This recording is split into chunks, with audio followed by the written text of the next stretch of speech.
Yeah, Dane. Yeah. Dane Schneider, everybody.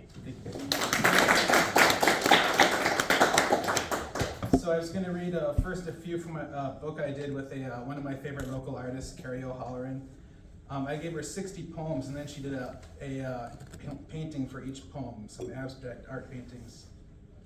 But yeah, she kind of interpreted each poem through a painting. So first I'm going to start with one called The Recipe.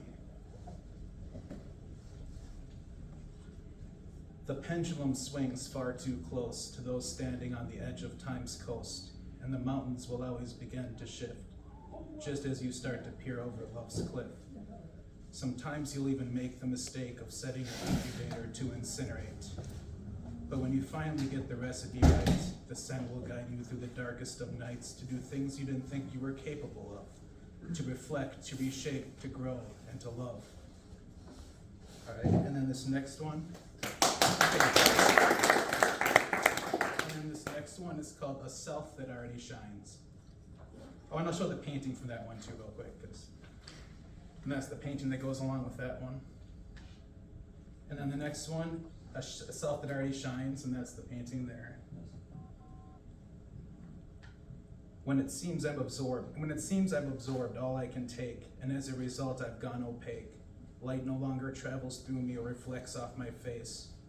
Know that I can still start a fire bright enough for the choir that rehearses beyond my bones, keeping my circuits from getting blown. And the light and sound somehow peek around the corners of my mind, pouring into the well where I hope to one day find a self that already shines.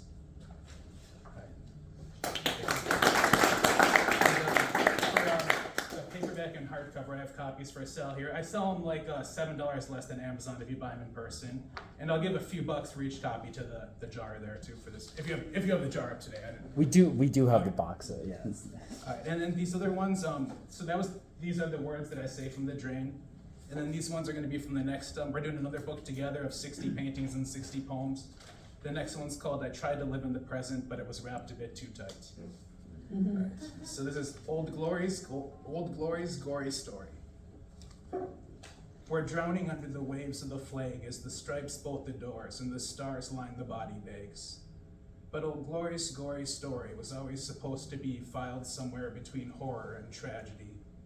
Running away from one home just to break another, you're a killer and a thief masquerading as a lover. But we see beyond your stoked fires and tapped wires, your dog whistles and cocked pistols, your killer cops and mutated crops, your assembly lines of lies and smog-covered skies, your endless munitions and extraordinary renditions, and whatever else you keep tucked within, wrapped up and sealed with a shit-eating grit. And then this next one. This next one's called Let the Narrator Walk. I'm a piece without a puzzle, I'll trigger no muzzle, with edges so jagged my heartstrings are ragged. Folded under expectations, you can see my perforations from every time I outran the past, just to see the future hit me twice as fast. But now I'm tired of spinning, I can no longer pretend that cul-de-sac isn't a fancy word for dead end, with a taste so bitter and no chaser to swallow. Let the narrator walk, and I'm afraid I may follow.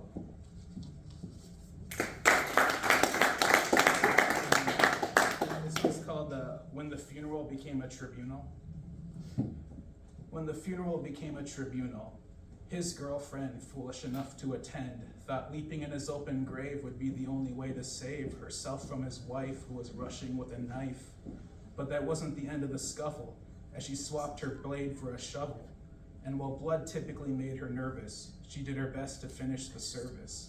Even if the pastor had been the first to flee the disaster, she hoped his body could still be blessed, in spite of her making such a terrible mess.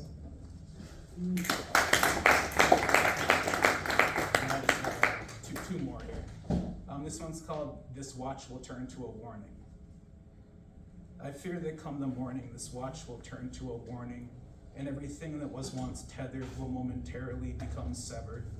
As a storm without a siren, or a light scrolling below the chyron, will redefine my relationship with gravity, or seal me up just like a cavity. Beneath the rubble of routines and dreams where pockets of air aren't stitched into the seams, this far down the only thing that still gleams is the blade.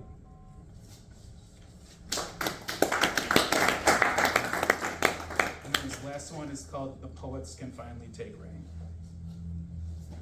To be as free as the verse they disperse, the poets must first find internal rhyme and rhythm with time. Holding hope the line breaks, don't have the chance to overtake any strides they may make toward remaining awake. In a world asleep, where all talk is cheap, and the knowledge they obtain comes from trees that only wane towards someone else's gain. But if they find a way to capture the pain of hope's rapture with pens impervious to flame, the poets can finally take root. Thanks.